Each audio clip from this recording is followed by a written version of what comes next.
આ સ્ટોલ ઉપર આવ્યો છું। रोस्टेड बनाना चिप्स है, ऑयल फ्री है, ये 6 महीने तक खराब नहीं होती है।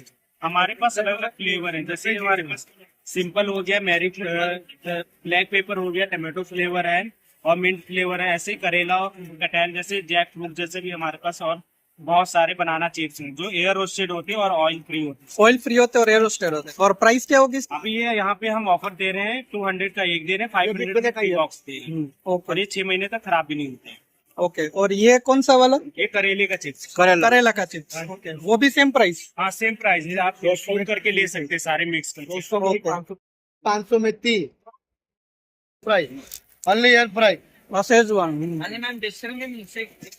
फ्राइड का डिफरेंट है, एयर फ्राइड है आपने जो तड़ेली खाई है ना। ये कौन सी वाली है? ये मसाले में आता है, मसाले में। हाँ गरम गरम दाल चावल, पावर के अलावा जो सबसे ज्यादा मंडी। गरम गरम दाल चावल साथ में ये खा लो। काफी डिफरेंट टेस्ट है ना, खूब सरस है, हेल्दी है एकदम।